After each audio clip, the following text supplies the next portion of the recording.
Gọvanọ Chukwuma Soludo abịala iweta mgbanwe nke nwere ọnọdụ akụnụba Anambra steeti ya na ịkwalite ọtụtụ njimara ndị Igbo ka anyị nye ya nkwado maka ọrụ chere ya n'iru. Dan Okoye bụ afa m, akụkọ anyị n'uju.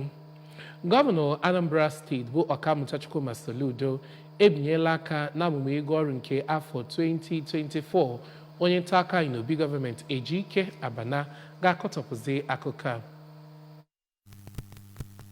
Ibinye aka n'akwụkwọ amụma ego ahụ iji wee mee ka ọ baa n'iwu bụ nke kacha mkpa iji fụ na ego obodo ọbụla na-emefu bụ nke a na-eme n'ụzọ kwesịrị ekwesị iji wee baara ndị Anambra uru. Cheta na ọnwa Nọvemba na mkpụrụ ụbọchị 21 nke afọ 2023 aka na-achị steeti a bụ Gọvanọ Soludo wepụtara ọkpụrụkpụ ego maka amụma ego 2024 wee nye ụlọ omeiwu nke steeti a. Amụma ego ahụ bụ nke ekwuru na o ji ọkara gafee amụma ego nke 2023 bụ nke ekwuziri na ọ gbadoro ụkwụ n'iwulite ọnọdụ agụmakwụkwọ, ahụike nakwazi ebe obibi nakwa mmepe obodo. N'oge a nọ na mmemme ahụ, Gọvanọ Soludo kenere ndị eji okwu ha agba izu ndị sofu na achịkọtara ihe gbasatara amụma ego anụwa ka o wee bịa n'isi njedebe, ma rụtụkwazi aka na ụlọ omeiwu nke steeti a bụ ndị gbara mbọ ọfụma. Ọ rụtụkwara aka na amụma ego a bụ nke ejigo n'aka bụ ihe ga-eweta ezi mgbanwe dịka ihe ise gọọmenti bụ n'obi